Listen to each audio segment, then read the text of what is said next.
Bonjour, bienvenue dans cette nouvelle émission de Qu'en dit la Bible. Aujourd'hui, le thème, c'est la volonté de Dieu. Qu'en dit la Bible? Et pour traiter cette question, j'ai 3 invités d'honneur. La première, je commence par toi, Christine. Merci Nathalie. Christine qui est pasteur au sein d'MLK. Je présente un nouvel invité, c'est ta première émission. Donc Thierry. Bonjour Nathalie. Voilà, enchanté, merci d'être venu. Accueil. Merci beaucoup. Et puis, bon, oui, je le présente même plus hein, parce qu'il est tout le temps là. Mais on est très heureux. Patrick, merci d'être là. Bonjour Nathalie. Bonjour à vous. Voilà. Et ils sont très excités, très heureux de pouvoir traiter ce sujet. Donc, vous allez voir, on n'est pas toujours d'accord sur tout, mais ça va être très intéressant. Alors, la volonté de Dieu, pour vous, est-ce que Dieu déjà a une volonté ? Je dirais que oui, Dieu a une volonté parce que c'est une personne.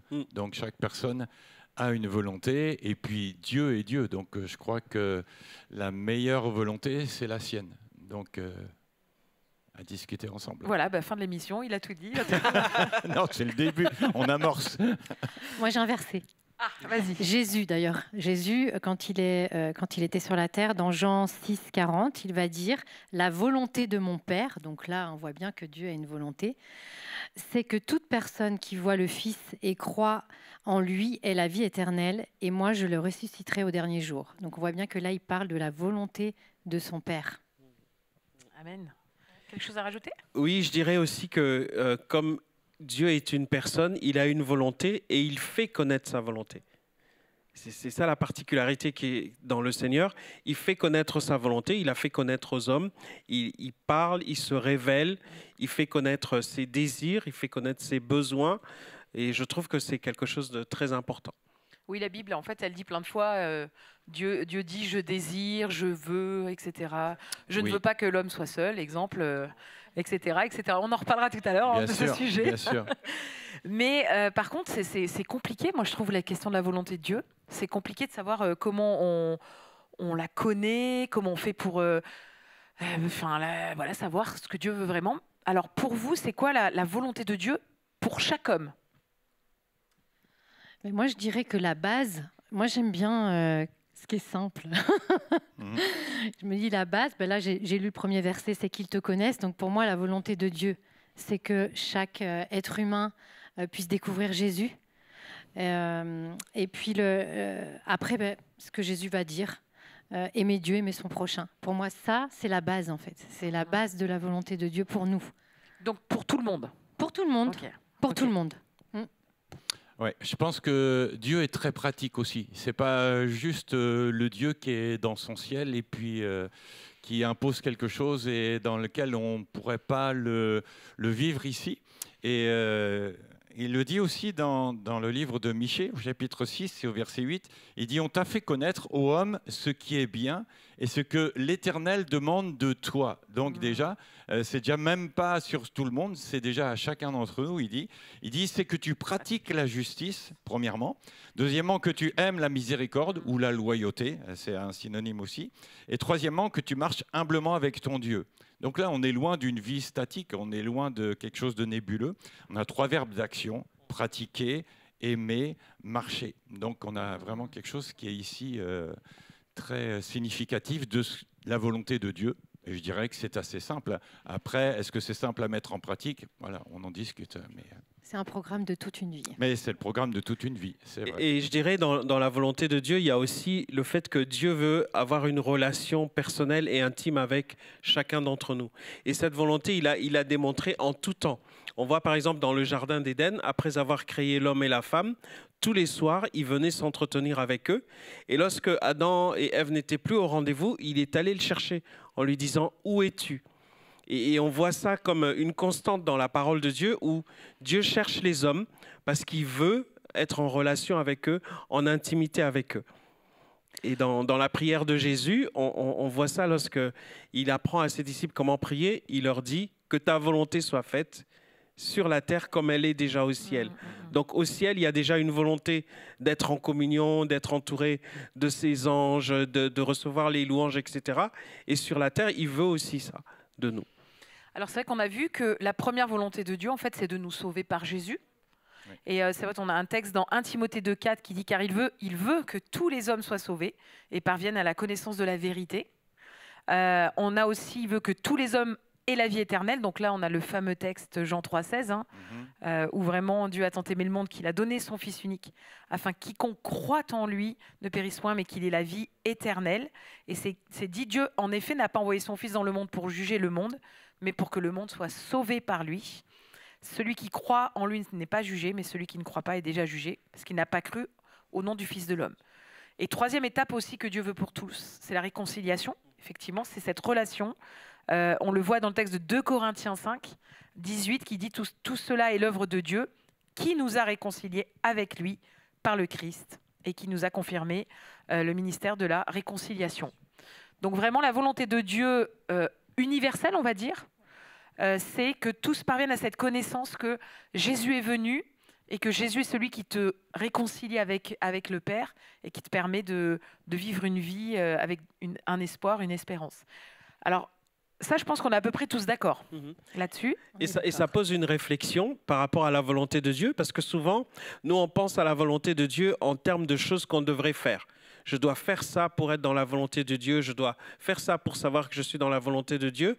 Or là, dans ce qu'on vient de partager, on réalise que c'est aussi quelque chose de passif, pour lequel nous, on n'a rien à faire comme action, si ce n'est d'accepter Jésus, de croire en Jésus, mais ça ne nous demande pas de faire des œuvres en premier lieu pour être dans la volonté de Dieu. En premier lieu alors, parce que moi je ne suis pas complètement d'accord. Ça ne commence pas par nos œuvres Ok, pour que la volonté de Dieu s'accomplisse. d'accord. Parce que comme il est autonome, c'est lui qui manifeste sa volonté envers nous, ce n'est pas nous qui faisons des choses pour découvrir la volonté de Dieu. C'est-à-dire que Dieu a fait déjà des choses avant même qu'on existe. Il avait déjà prévu notre salut par Jésus. Et on voit ici que justement, dans la volonté de Dieu, ça ne tient pas juste compte sur notre temps sur la terre, mais que c'est quelque chose qui touche notre éternité. Et bien souvent, quand on est là, on est souvent très terre à terre et de se dire, bah voilà, est-ce qu'on pense à l'éternité? Est-ce qu'on pense que la volonté de Dieu et ce que l'on va vivre ici sur la terre va avoir aussi les conséquences jusque dans la vie éternelle? Très important aussi. C'est le message d'Yvan. Hein. Si vous voulez, vous pouvez aller l'écouter. Hein, il est en ligne depuis dimanche dernier. Sur le why, oui. Oui, voilà, le why. Mais alors est-ce que ça veut dire aussi que Dieu, quoi qu'il se passe, réalise des choses dans des temps et il fait sa volonté et rien ne peut changer ça? Est-ce que ça, vous êtes OK avec ça? Parce qu'en fait, dans la Bible, il est écrit à des moments au temps marqué, Dieu, et il fait quelque chose. Et en même temps, on peut voir que quelqu'un comme Abraham a pu changer la volonté de Dieu. Est-ce que vous avez une interprétation par rapport à ça? En fait, ça montre deux aspects de sa volonté qui se battent un petit peu. Alors, il y a les termes théologiques, les termes bibliques. On pourrait dire, pour être simple avec nos amis, hein, c'est qu'il y a des choses que Dieu veut. Il veut foncièrement. Quoi que l'on fasse, ça va se passer. Par exemple, Dieu a voulu créer l'univers. Avant même que l'on soit, il a décidé que l'univers soit, et c'était prévu. Et comme l'a dit Thierry tout à l'heure, il a voulu préparer, il a prévu le salut de l'humanité. Que je crois en Dieu ou pas, le salut est présent et c'est la volonté de Dieu. Par contre, Dieu me veut missionnaire en Corée du Nord. C'est un exemple, hein. J'entends déjà certains qui disent « Patrick, on va prier pour toi ». Dieu me veut missionnaire en Corée du Nord. Là, par contre, il va falloir que moi, je me positionne. Et ça ne va plus être la volonté dans ce que Dieu veut foncièrement, dans l'absolu, mais c'est ce que Dieu permet dans sa volonté. Donc du coup, pour toi, il y a une dimension, une volonté que Dieu décrète, oui. Et quoi qu'il se passe, elle s'accomplira. Oui. Jésus va revenir, quoi qu'il se passe, ça s'accomplira. Tout à fait.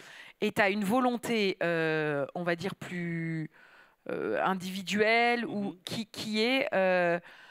Dieu te laisse la liberté, même s'il pourrait te présenter plusieurs chemins et te dire, peut-être j'aimerais que tu marches dans celui-là ou dans celui-là, mais quelque part, tu as la liberté de pouvoir choisir. Exactement. Il y a dans sa volonté un chemin qui est tout tracé. Je ne peux rien faire pour ou contre. Ce chemin est déjà tracé. C'est ce que Dieu veut. Et il y a un autre aspect où on va dire il y a comme un tourniquet avec plusieurs voies possibles, où il me laisse choisir pour pouvoir passer de l'autre côté, entrer dans des décisions que je prendrai avec lui. Après, Nathalie, ce que tu parlais à l'instant, c'était Abraham, par exemple, où Dieu a pris une décision. Et Abraham va discuter avec Dieu et la décision va bouger. Il y a une autre histoire, hein. C'est un roi aussi qui a été malade et qui va se repentir. Et Dieu va changer en fait sa décision et va lui permettre de vivre une dizaine d'années en plus. Ouais. Oui, du coup. Je pense que c'est justement l'état de notre cœur, la confiance en Dieu, l'obéissance à Dieu, qui va faire que sur certaines choses, ou à certains moments, comme on vient de l'entendre ici, Dieu va changer le cours des choses, par la prière, par l'intervention de quelqu'un. Alors, moi j'ai une interprétation par rapport à ça un peu différente. C'est qu'en fait, je pense que Dieu connaît, pour Dieu, le temps existe pour l'homme, mais pas pour Dieu. Il est en dehors du temps. Et c'est comme si tu as une fanfare qui passe. Alors, imaginons, tu es dans l'angle d'une rue, comme ça, toi, tu es ici, et tu es spectateur de la fanfare. Pour toi, la fanfare, elle avance, tu la vois d'une certaine manière, puis hop, elle passe devant toi, donc là, tu l'entends d'une certaine manière, et puis elle passe jusqu'au moment où tu la vois plus. Pour Dieu, pour moi, comme il est au-dessus, la fanfare, quand elle est là ou quand elle est là, pour lui, il la voit toujours. Et même, je pense que quand Dieu, même quand il endurcit Pharaon, des fois on a cette question, mais c'est Dieu en fait qui condamne Pharaon. Non, en fait Dieu il sait comment est le cœur de Pharaon là, comment il est à la 4e plaie, comment il est à la 5e plaie, 6e plaie, et comment elle sera à la 10e plaie. Et en fait, il sait déjà que le cœur de Pharaon ne changera pas. Et je pense que c'est pareil. Abraham, c'est celui qui se bat pour la justice. C'est ça. Et du coup, Dieu sait que quand Abraham il est challengé dans la justice, il éprouve en fait son identité. Et comme Abraham est juste, il sait déjà que de toute façon, pour moi, il sait déjà la finalité. Et donc là, Dieu, il peut des fois challenger sur des choses, mais il sait comment ça va se finir. Et nous, on ne peut pas. Donc c'est là où il nous laisse la liberté. C'est-à-dire que Dieu nous laisse toujours en liberté, mais c'est le choix que tu vas faire. Il sait, la fin de ta vie, elle est aussi présente devant lui que le démarrage de ta vie.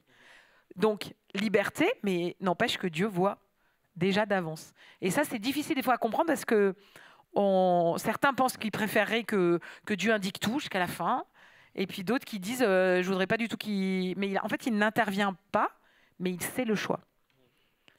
Ça fait poser la question de la volonté de Dieu et ce qu'il permet à l'homme d'accepter dans sa volonté. Par exemple, dans le jardin d'Éden, il a donné plein d'arbres fruitiers, plein de choses à consommer à Adam et Ève, et il leur dit, cet arbre-là, vous n'y touchez pas, vous n'en mangez pas. En fait, souvent, on pense que Dieu leur a donné le choix, mais il ne leur a pas donné le choix. Il a dit, vous ne mangerez pas de ce fruit. Mais par contre, eux, comme Dieu leur a donné la liberté et une volonté et un libre arbitre, eux, ils ont décidé d'aller outre l'ordre de Dieu et ils ont consommé de ce fruit. Donc, quelque part, on aurait voulu que Dieu les fasse comme des robots, sans volonté, et qui ne sachent qu'obéir. À ce moment-là, on ne serait plus à l'image de Dieu, puisqu'on est fait à son image, avec cette capacité de se déterminer et de faire le choix, d'avoir un libre arbitre, d'avoir une volonté autonome. Oui. Et alors, pour vous, pourquoi c'est important de faire la volonté de Dieu ? Je crois vraiment que quand on découvre le Seigneur et qu'on lui ouvre notre cœur et qu'on lui donne notre vie, c'est-à-dire notre confession de foi, c'est-à-dire maintenant c'est toi, c'est plus moi qui va décider ou qui va guider ma vie, mais c'est toi. Alors ça c'est le choix de départ, hein, mais c'est vrai comme on va en parler, mais des fois on complique beaucoup les choses. Pour moi, c'est remettre mes journées au Seigneur. C'est comme ça que je le vois. C'est pas forcément me prendre la tête pour tout compliquer, mais c'est juste apprendre à faire confiance à Dieu en me disant « Seigneur, je t'ai donné ma vie, je veux que ce soit toi qui guides mes journées et qui guide ma vie, donc tu vas me donner ta pensée et tu vas me guider dans mes choix. Et si tu vois que je suis en train de prendre un chemin qui n'est pas le bon, tu vas me le montrer, tu me feras un clin d'œil, je veux être attentive. Je peux prendre un temps, c'est vrai, on peut prendre un temps pour jeûner ou pour prier quand on a une décision à prendre. On n'a pas forcément de réponse. Moi, il y a plein de fois, je n'ai pas eu de réponse. Mais j'avais cette confiance en Dieu qu'il avait vu mon cœur. Et on en parlait tout à l'heure avec Thierry, on se disait, l'essentiel, c'est vraiment notre état de cœur. Tu le disais aussi à l'instant, le Seigneur, il connaît le fond de notre cœur et ce qu'il veut voir, c'est qu'on soit sensible à sa volonté et qu'on cherche à lui plaire. C'est mon analyse à moi. Ce qui est bien, c'est sûr, c'est que la volonté de Dieu, elle est orientée vers notre bien-être, vers la plénitude. Parce qu'il nous est dit que la volonté de Dieu, elle est bonne, agréée et parfaite. Et je crois que dans ce sens-là, comme on le disait tout de suite, Dieu est Dieu. Il est au-dessus de tout et il voit tout, les tenants, les aboutissants, le début, la fin. Et il a un plan merveilleux pour nous. Il a dit que moi, l'Éternel, ton Dieu, j'ai formé sur toi, pour toi, des projets de paix et non de malheur, afin de te donner un avenir et de l'espérance. Et je crois que Dieu veut le meilleur pour nous et il souhaite le meilleur. Bien sûr, comme on le disait, c'est aussi à nous de choisir. Est-ce qu'on va choisir? Est-ce qu'on va être là? Est-ce qu'on va dire oui? Est-ce qu'on va dire non? C'est justement toute la dualité qu'il y a entre la volonté de Dieu et puis après ma volonté. Donc c'est là tout le dilemme. Enfin, ce que moi je vais discerner, on va dire. Ouais.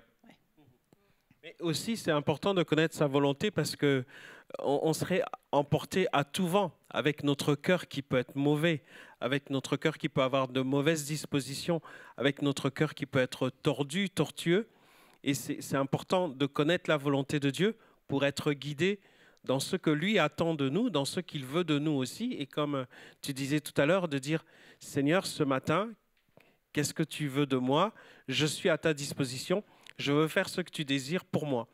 Alors qu'on pourrait se lever le matin en disant, tiens, le voisin, toute la soirée, là, il n'a pas arrêté avec sa musique, je vais aller couper le courant chez lui, des choses comme ça. Et là, on bascule sur des choses pas belles, alors qu'en cherchant à savoir ce que Dieu veut de nous, ça nous permet de ne pas être emportés à tout vent par rapport à nos désirs. Et puis, c'est une décision personnelle. C'est un choix. Comme on le disait tout à l'heure, on a tous le choix. Après, c'est ça. Le matin, je prie, je dis, Seigneur, je veux faire ta volonté. D'ailleurs, il y a un verset dans la parole de Dieu d'un psalmiste, au psaume 40, verset 9. Il dit, je veux faire ta volonté, mon Dieu, et ta loi est au fond de mon cœur.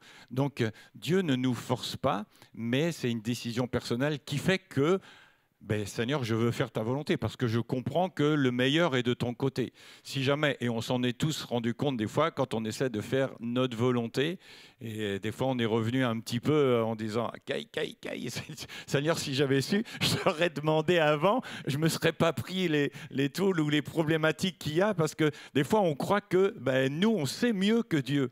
Et ce qu'il y a, c'est que Dieu, il sait tout et il les voit. Donc, à nous, quelque part, peut-être dès le début, de dire, Seigneur, comme le psalme dit, je veux faire ta volonté, ô Dieu, conduis-moi, aide-moi, inspire-moi, oriente-moi, dirige-moi. C'est sûr que c'est toujours mieux quand quelqu'un sait. Quand on prend un taxi ou un Uber, on donne l'adresse à la personne, puis c'est la personne qui nous conduit. On ne se pose pas trop la question s'il passe, c'est pas nous en lui disant vas-y, tourne à droite. Ah non, ici, tourne à gauche. Et des fois, nous, on a un peu tendance à faire ça avec Dieu, de dire... Il y en a qui osent, peut-être, mais c'est pas forcément. De toute façon, c'est le gars qui a le volant. Donc, je pense que celui qui a le volant, il va conduire comme il le veut. Donc, je pense que si on remet notre vie entre les mains de Dieu, Dieu sait très bien comment nous conduire. Moi, j'avais une question, mais comment vous comprenez la volonté agréable, bonne, parfaite? Est-ce que pour vous, quand on est dans la volonté de Dieu, ça veut dire que tout est merveilleux?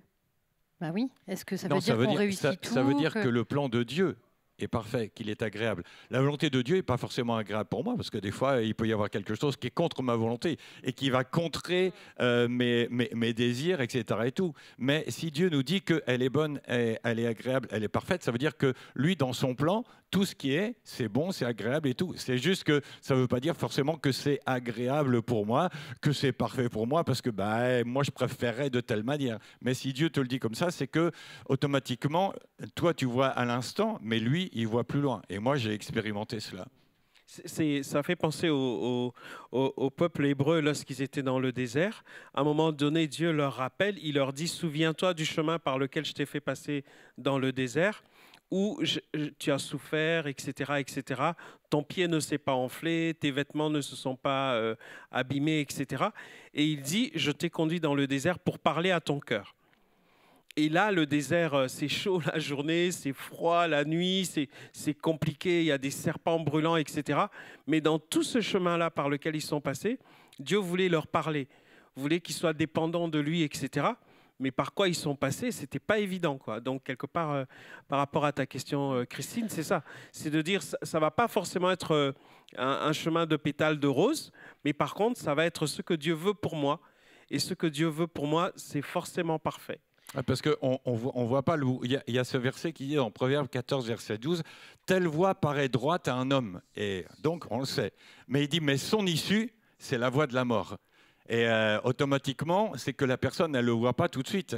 Mais c'est qu'au bout du compte, c'est la mort. Ça peut être une mort spirituelle, ça peut être une mort physique, ça peut, quelle qu'elle soit. Mais le tout, c'est que, comme on dit souvent, on ne voit pas plus loin que le bout de notre nez. Et nous, on croit tout savoir, mais Dieu sait que si tu passes par là, si tu fais ceci, si tu agis comme ça, automatiquement, ça va être destructif pour ta vie sentimentale, vie professionnelle, vie spirituelle, différents sujets. Puis on a l'exemple de Jésus, qui, quand il dit que cette coupe s'éloigne de moi, exact, mais non pas ma volonté, mais la tienne. Ta volonté. À ce moment-là, le plan, il est parfait. Et pourtant, il était le Fils de Dieu. Et pourtant, c'est le moment le plus dur pour lui. Et donc, non, ça, je rejoins, c'est pas les pétales de rose, mais il y a une perfection, peut-être même dans l'invisible parfois. Et nous, on y a accès. Bon, nous, maintenant, 2000 ans après, on y a accès. Mais au moment des faits, peu de gens pouvaient comprendre que c'était ça le chemin parfait. Mais pourtant, c'était la volonté de Dieu. Parce que si Jésus n'était pas mort pour nous, on ne serait pas là aujourd'hui, quoi. Et on ne pourrait pas être sauvés. Donc, on voit les disciples qui se posent la question, s'ils ne comprennent pas. Ils comprennent pas par rapport à Jésus. Ils mettent beaucoup de temps. Je pense qu'ils ont vraiment réalisé le plan parfait après. Exactement. C'est ça. Alors, comment on fait pour savoir si on est dans la volonté de Dieu ? Parce que ça, c'est une question que vous devez avoir souvent dans les entretiens. Oui, comment on fait pour savoir, je viens te voir, je dis, voilà, je voudrais faire la volonté de Dieu, mais où j'ai pris une décision, où je vais prendre une décision. Comment, concrètement, je fais pour savoir que c'est dans la volonté de Dieu ? Déjà, je dirais une première chose qui est très facile. En plus, c'est écrit noir sur blanc. Je vais dire, lis ta Bible. Parce que la volonté de Dieu, elle est écrite, elle est noir sur blanc. Des fois, il y a des gens, ils cherchent des tas de signes. Ils se retrouvent avec plus des canards que des signes. Mais moi, quand je regarde, je dis, la parole de Dieu, elle est claire. Et il y a plein de choses dans nos comportements, dans notre manière d'être, dans notre vécu, dans notre relationnel avec les autres, où c'est écrit noir sur blanc. Donc je dirais que déjà, au moins, plonge-toi déjà dans la parole de Dieu. Si la Bible te dit ça, ou si la Bible est contraire et qu'elle te dit non, ça c'est pas dans le plan de Dieu, dis-toi bien que tout de suite tu es à côté de la plaque, tu vois. Du coup, petite parenthèse par rapport à ce que tu as dit tout à l'heure, en fait, Dieu veut se révéler. Des fois, nous, on a l'impression que c'est super compliqué, que la volonté de Dieu, c'est... en fait, Dieu, presque, il veut nous la cacher pour qu'on se plante. Enfin, je sais pas, des fois, il y a des fois on pense comme ça. Il nous dit, ta parole est une lampe à mes pieds, si tu veux, une lumière sur mon sentier. Donc, je crois que là, ici, déjà, on a voilà, il y a quelque des choses qui sont écrites dans notre vie, déjà, qui sont écrites pour nous éclairer, parce que c'est sûr. Puis j'aime bien comment dire, cette image, c'est pas un phare qui t'éclaire à 5 km, ça éclaire à tes pieds. C'est-à-dire que tu mets un pied devant l'autre, parce que des fois, et j'aime bien vraiment cette image, cette proximité qui fait que la parole de Dieu, elle va t'aider à marcher aujourd'hui, demain, etc. et tout, au fur et à mesure. Donc il y a la parole de Dieu. Je dirais aussi, il y a le témoignage que Dieu met dans notre cœur. Dieu nous a donné une conscience qui nous rappelle le bien, le mal, qui nous accuse ou qui nous conforte. Il y a aussi la paix que Dieu met dans notre cœur quand on sait qu'on est dans la volonté de Dieu, qu'on fait les choses que Dieu nous demande. Il y a une joie, il y a une paix qui est là, on sait qu'on est dans le bien. Je dirais un peu comme dans une fratrie ou dans un couple, lorsqu'on a fait quelque chose qui plaît à celui ou à celle qu'on aime, il y a un témoignage dans notre cœur qui vient attester qu'on lui a fait plaisir, on lui a fait du bien, et que ce qu'on a fait là, ça vient conforter son cœur et son amour. Ok. Il y a ce deuxième Donc, aspect aussi. est-ce que la Bible en parle, par exemple du choix ou quoi? Deuxièmement, est-ce que j'ai la paix? Ok. Est-ce qu'il y a d'autres choses? Moi, je dirais peut-être, en regardant l'autre côté, souvent ce qui nous bloque pour recevoir vraiment cette volonté de Dieu dans nos vies, c'est toutes nos peurs. Et ça nous empêche justement d'avoir cette paix. Parce qu'on a tellement peur de se tromper, on se met tellement de pression qu'on est complètement troublé dans nos émotions.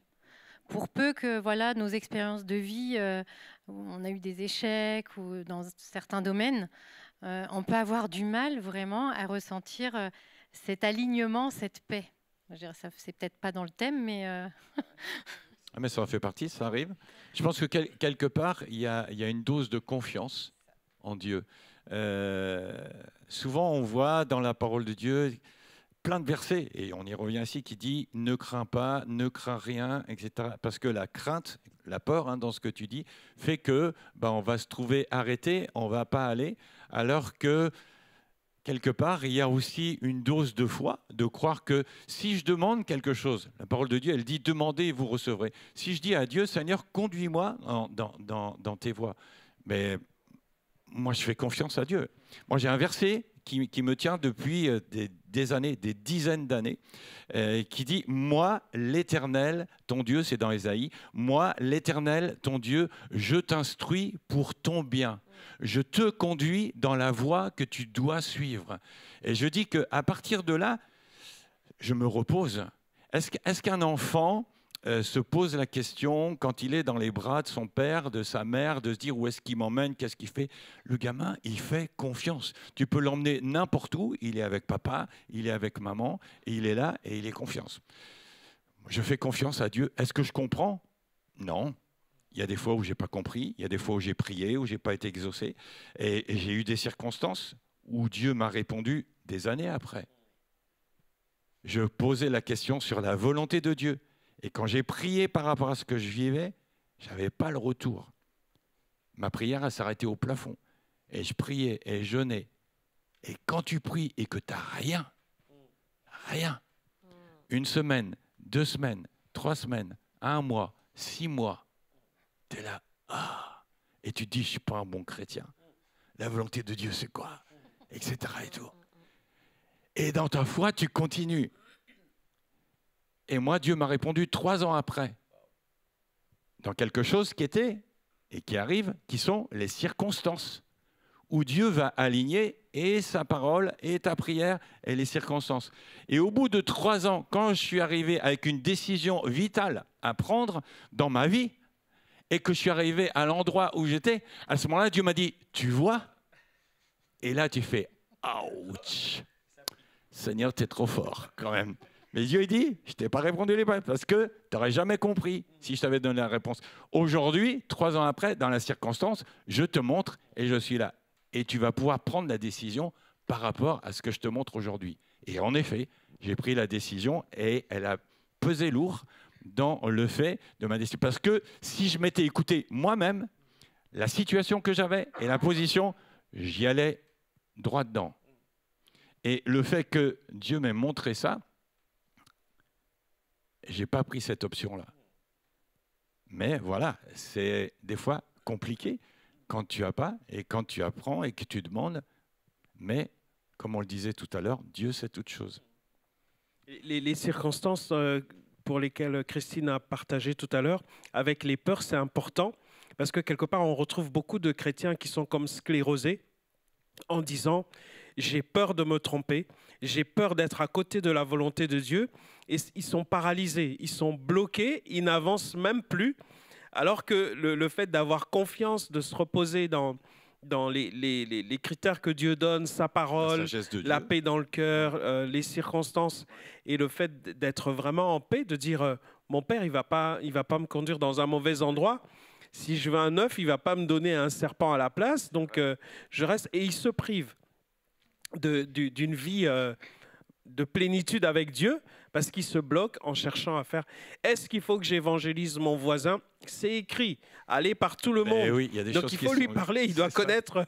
C'est La ça. volonté de Dieu, c'est qu'il connaisse Jésus. Donc oui, il faut lui parler. Après, des fois, faut juste savoir le temps et les moments aussi.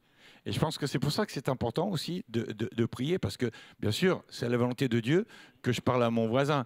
Maintenant, je ne vais pas le tarabiscoter tous les Oui, jours, donne-moi etc. les Et, tout. circonstances. Et il va y avoir des temps, des circonstances qui vont faire qu'à un moment donné, le Saint-Esprit va te dire « maintenant, vas-y ». Et là, tu vas... Moi, je pense aussi qu'il y a ce verset qui dit qu'il met en nous des chemins tout tracés. Je crois vraiment que plus on grandit dans sa relation avec Dieu, plus on le connaît, et plus on connaît sa parole aussi. En fait, naturellement, en nous, on va forcément faire des choix qui vont être en accord avec ça. Tu parlais d'enfants tout à l'heure. Moi, mon aînée, elle était comme ça. Elle était très, très en confiance. Elle montait dans la voiture, elle ne savait pas où on allait. Et elle était bien.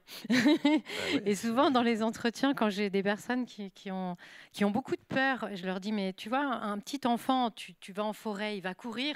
En fait, ne s'inquiète pas, parce qu'il sait que s'il y a un danger, le papa, la maman, celui qui est responsable, il va lui Il est dire là. « Stop !» Voilà, et je crois aussi que, comme tu dis tout à l'heure, c'est dommage, parce que alors que nous, on a la foi et on a le Seigneur dans nos vies, des fois, on est plus compliqué que ceux qui se dirigent à l'aveuglette. Et nous, on a notre guide en nous. Et donc, je crois vraiment qu'il faut y aller, il faut tenter. Et puis, on n'a pas des révélations à chaque fois. Des fois, ça peut arriver. Et même sur des sujets importants, parfois, on a juste la paix. Voilà, on est aligné à la parole de Dieu, on a pris le temps.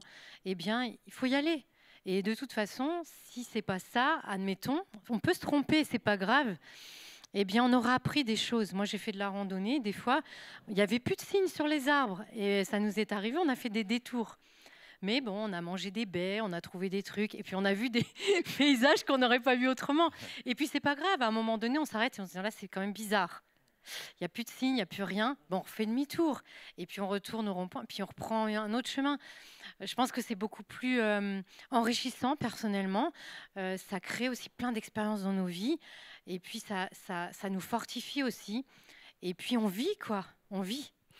Alors, Ouais, puis c'est vraiment important de savoir que, comme tu le disais, Dieu, notre Père, est toujours là. Et si jamais je me trompe, je peux revenir, je peux demander à Dieu.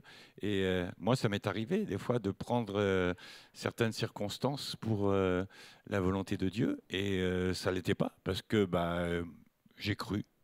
Et puis j'ai foncé en disant, avant de demander, Seigneur, est-ce que tu étais d'accord? Et puis, et après, je me suis rendu compte que j'avais été plus vite que la musique, comme on dit, j'avais mis la charrue avant les bœufs. Puis le Seigneur m'a dit, non, non, non. Mais est-ce que Dieu m'a abandonné? Non, Dieu a rétabli les choses, Dieu a ramené.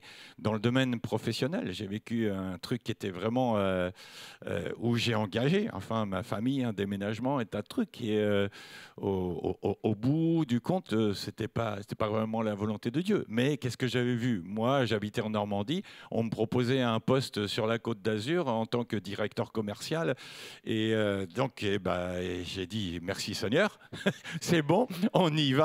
J'ai vendu mon portefeuille de clientèle, et j'ai commandé le camion. On était à 3 semaines de déménager. Et puis, au bout de 3 semaines avant, le directeur à Paris il m'appelle, il me dit, Monsieur Noël, il me dit, on a un souci. Il dit, qu'est-ce qu'il y a? Il m'a dit, la personne que vous deviez remplacer, qui partait à la retraite, ne peut plus partir à la retraite parce qu'il lui reste encore 2 ans à faire. Ah! Et là, tu dit, Seigneur. Elle dit, tu m'as demandé, tu m'as écouté? Non, bon. Alors maintenant, qu'est-ce qu'on va faire?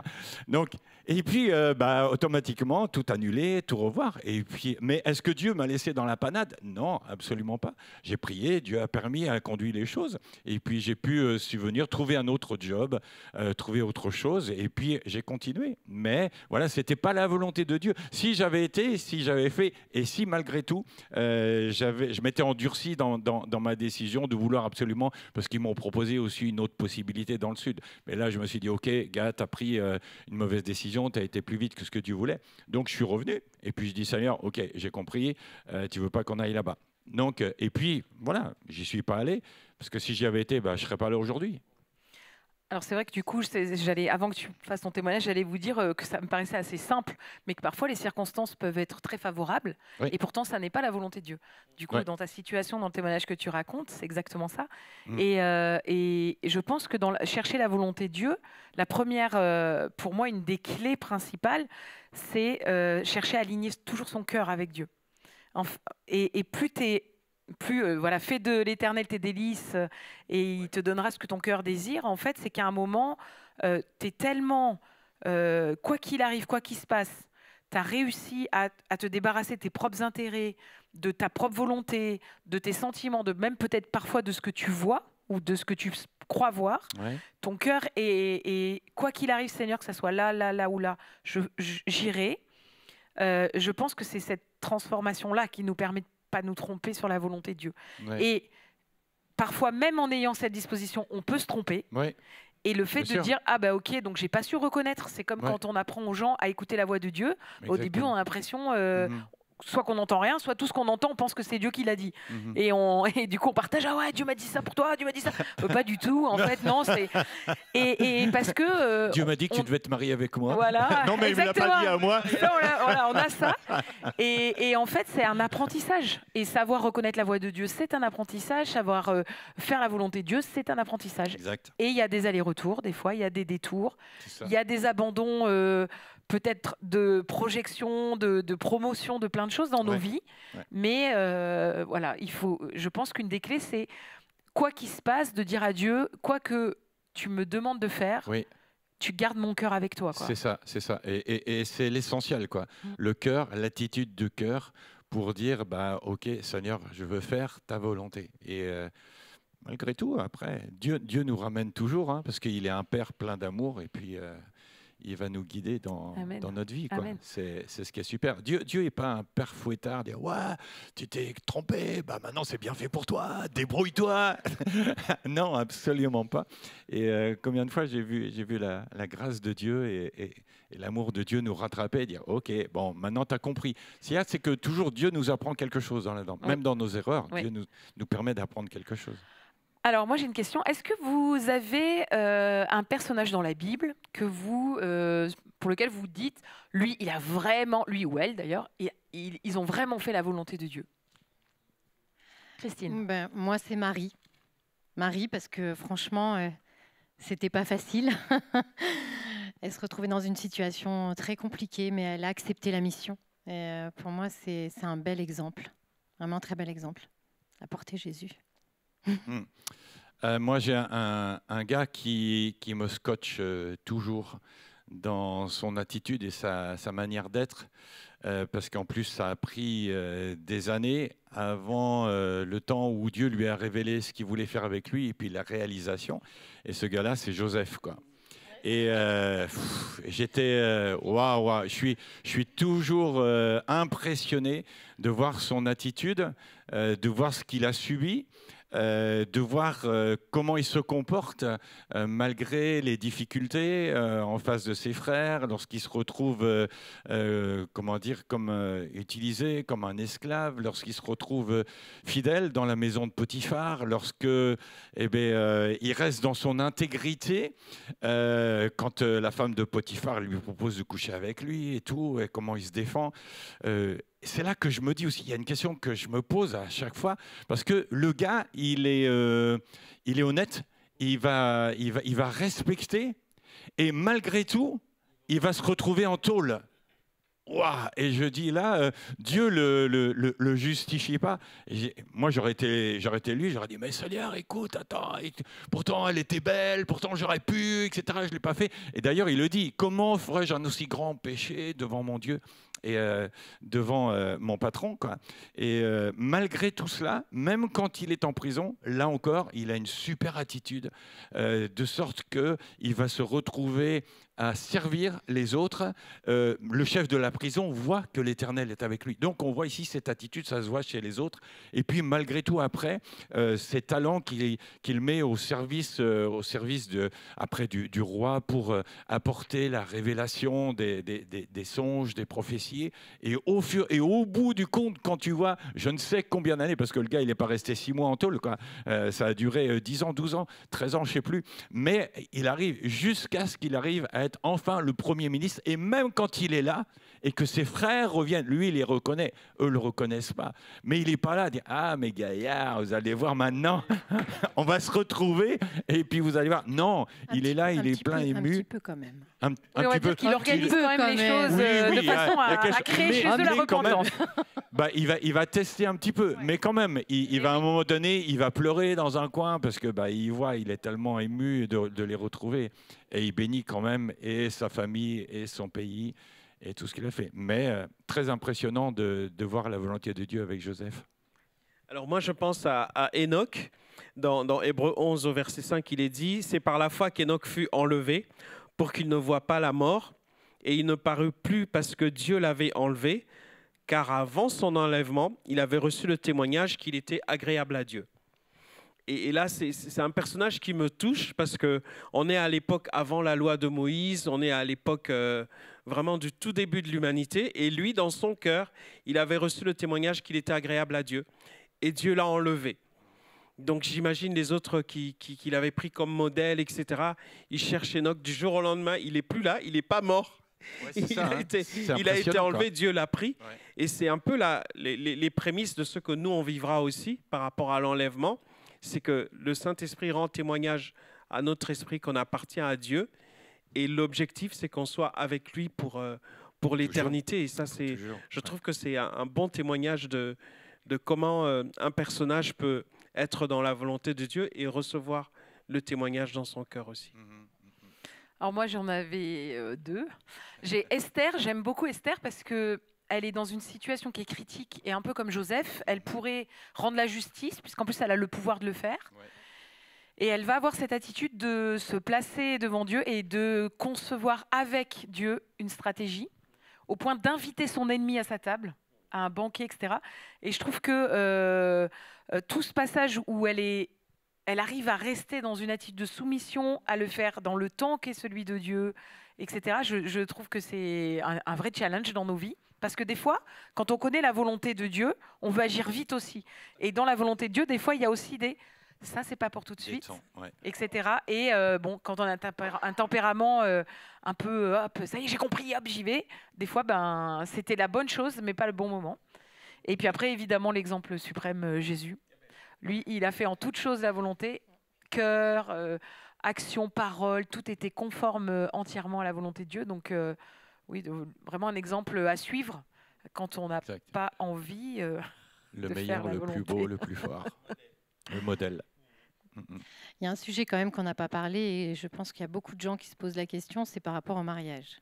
Ah oui. La volonté de Dieu pour le mariage, parce que c'est quand même un sujet qui revient énormément, qui crée aussi beaucoup de pression et on aimerait tous avoir une révélation.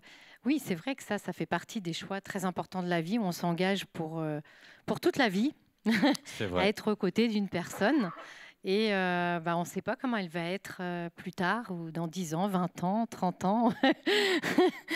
et c'est vrai que c'est un saut dans le vide. Et on parlait de peur tout à l'heure, et je pense que c'est un sujet qui donne beaucoup de peur. Je ne sais pas si quelqu'un veut réagir. Moi, je dirais que pour un exemple personnel, je suis un contre-exemple. Parce que justement, j'ai été pétri dans mes peurs. La peur de prendre un râteau. La peur que ça ne soit pas la bonne personne. La peur de se tromper. Ça fait que j'ai demandé énormément de signes à Dieu. Si je vous en parlais là, vous allez dire « Waouh, comment Dieu a répondu, etc. » En fait, il faut prendre dans le sens inverse. C'est parce que j'avais tellement peur que j'ai demandé trop de signes à Dieu. Donc, je n'étais pas dans la foi, je n'étais pas dans la confiance, je n'étais pas dans le lâcher-prise avec Dieu en disant « Seigneur, je te fais confiance. Ces sentiments que j'ai dans mon cœur pour Françoise, ils viennent de toi et je vais les éprouver en allant lui parler. » J'aurais gagné du temps. Parce que quand je suis allé voir Françoise, elle m'a dit « Ça fait un moment que j'attends. » Et moi, j'ai juste pensé à tout ce temps où j'ai jeûné, prié, parlé avec les copains, demandé conseil, etc., etc. J'ai perdu du temps, mais comme c'est pas possible. Donc, quelquefois, on spiritualise beaucoup trop, Alors que, on en parlait tout à l'heure en off, je ne crois pas qu'il y ait un être sur la terre qui soit celui, voici l'homme de ta vie, voici la femme de ta vie. Je ne pense pas que ce soit comme ça, vraiment. Qu'est-ce que tu en penses, toi? Sinon, ça implique énormément de souffrance. Oui, quand on a l'impression d'être passé à côté, ou alors comme cette personne est venue me voir il y a pas mal d'années en disant je crois que je me suis trompé quand tu es venu me parler, tout ça, etc. Je crois que je suis passé à côté. C'est toi l'homme que Dieu avait prévu pour moi. Je dis mais il y a un problème parce qu'il m'a déjà prévu pour Françoise. Et ça fait 10 ans qu'on est mariés. Donc quelque part, quelqu'un s'est trompé. Je ne crois pas que ce soit Dieu. Je ne crois pas que ce soit moi. Non. C'est elle qui s'est trompée en fait. Moi, je crois vraiment que la volonté, parce que là, on revient sur la volonté de Dieu, mais que la volonté de Dieu, c'est vraiment basé sur ce qu'on a dit au début, d'être fidèle à Dieu, d'aimer son prochain, d'aimer Dieu. Pour moi, c'est vraiment le fondement. Et après, en fait, il y a, pour moi, parce que là l'émission se termine bientôt, il y a la loi et la grâce. Et en fait, moi, ce que j'observe, en tout cas aujourd'hui, que dans les entretiens, j'apprends beaucoup à travers tous les parcours de vie des uns et des autres, c'est qu'on est tous différents et on a tous une histoire différente. Et bien sûr, il y a la loi, mais quand on voit Jésus, je ne dis pas que c'est un prétexte pour ne pas suivre la loi, mais il y a la grâce et on voit Jésus qui va prendre chacun individuellement et il va le prendre dans sa situation et chaque situation est unique. Et en fait, je crois vraiment que c'est important que chacun se replace dans une situation qui est unique aux yeux de Dieu et que cette personne-là puisse se poser et prendre du temps avec le Seigneur et recevoir la paix de Dieu dans sa situation. On va conclure donc sur ces mots de Christine concernant... N'hésitez pas à écrire. Voilà, donc si vous avez des questions, c'est vrai, n'hésitez pas à écrire. Et puis on vous remercie. Merci à vous d'avoir été autour de cette table. Merci Nathalie. Et puis à très bientôt pour une prochaine émission de Quand dit la Bible. À bientôt.